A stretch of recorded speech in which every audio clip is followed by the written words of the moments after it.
You hatch in a shallow pool at the edge of a dry field. You are a cluster of transparent jelly around a dark nucleus. And then you are a tadpole, a mouth attached to a tail, surrounded by hundreds of others just like you. The water is warm, the pool is small. For the first few weeks, this is the entire world. Skip forward. Something is happening to your body. The tail is shortening.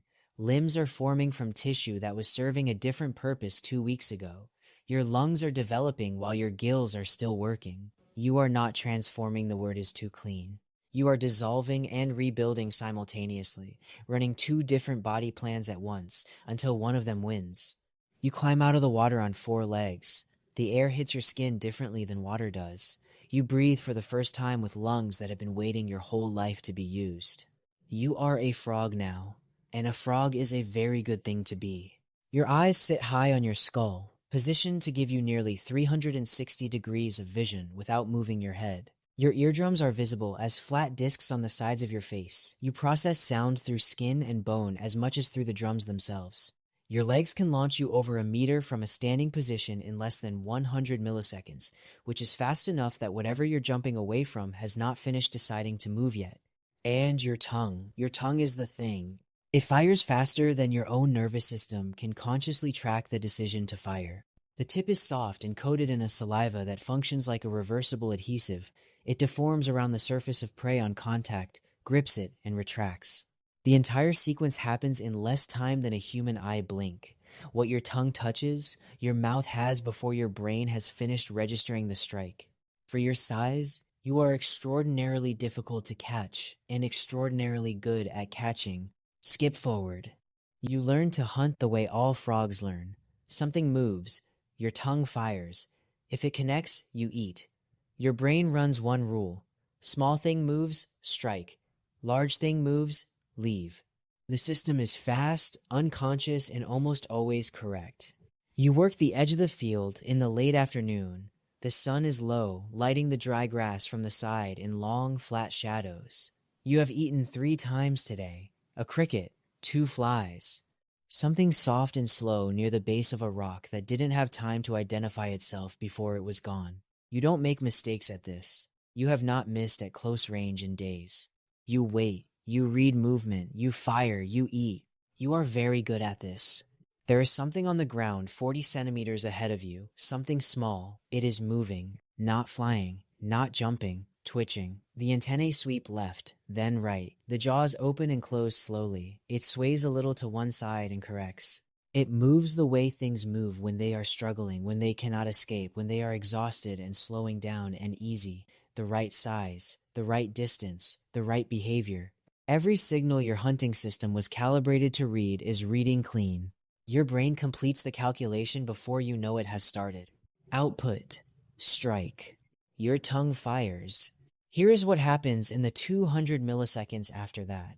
Because after those 200 milliseconds, the situation does not improve and does not reverse. The larva moves toward the strike, not away toward it. It drops below the extending tongue, angles its body, and as the tongue begins to retract, it clamps onto the soft tissue of your lower jaw with a pair of double-hooked mandibles that lock on contact. They do not release. Your legs fire immediately.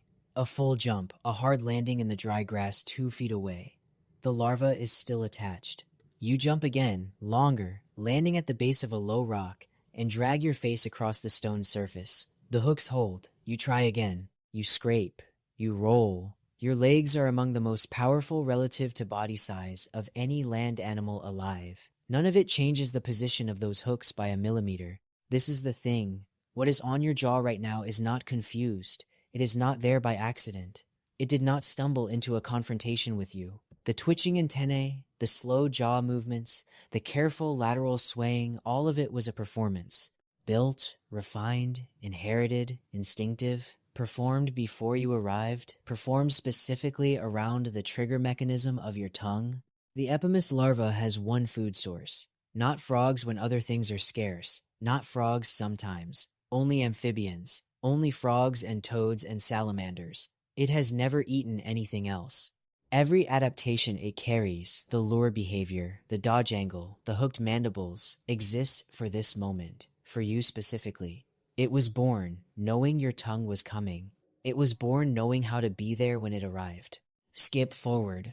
The larva eats carefully, the way the jewel wasp manages its cockroach. It begins at the surface, working through skin and muscle, avoiding the organs that keep you breathing. You are more useful alive. A warm host doesn't decompose. A living host maintains itself. The larva rotates slowly as it works, methodical, taking what it needs and leaving what it doesn't yet need for later. You are still trying, still jumping when the legs fire, still scraping when the rocks are close. The larva goes where you go. Researchers studying Epomis beetles in Israel documented 400 controlled encounters between larvae and frogs. In 393 of them, the larva ate the frog. In the remaining 7, the frog swallowed the larva before the dodge completed. 4 of those 7 frogs regurgitated it. The larva resumed eating. The number that stays fixed across all 400 encounters. The larva never failed because the frog did something right. It failed because it was swallowed before the dodge window closed. Even then, it recovered in 4 out of 7 cases. The system worked from inside a stomach. It just needed to get back out first. Skip forward. If you had escaped this, if the tongue had connected and the dodge had failed, and you swallowed the larva intact and fled, the adult would still be out here. Adult Epomis beetles eat frogs too. Different method. The adult approaches from behind, climbs onto the frog's back, before the frog registers the landing as a threat, and delivers a precise bite to the base of the spine, the exact nerve cluster that controls the rear legs. The legs stop. The frog cannot jump. The beetle eats at its own pace, pausing only to deliver another bite if movement returns. You are prey to this species as a larva and as a beetle. There is no stage of its life during which you are safe from it. It has studied you from 2 directions and built a system for each. Skip forward. Epomis beetles are distributed across the Middle East, parts of North Africa, and southern Europe. Dozens of species, each one adapted to the amphibians native to its region. The lure behavior is innate newly hatched larvae that have never encountered. A frog will wave their antenna in the exact pattern before they have ever made a strike. They do not learn this. They emerged knowing it. Frogs in Epomis territory have not evolved a counter. The hunting instinct fires at a small twitching target on the ground, regardless of what that target turns out to be. It has been firing this way across 365 million years of amphibian lineage. Epomis has had tens of millions of years to study that lineage, test it, and find the signal that never changes.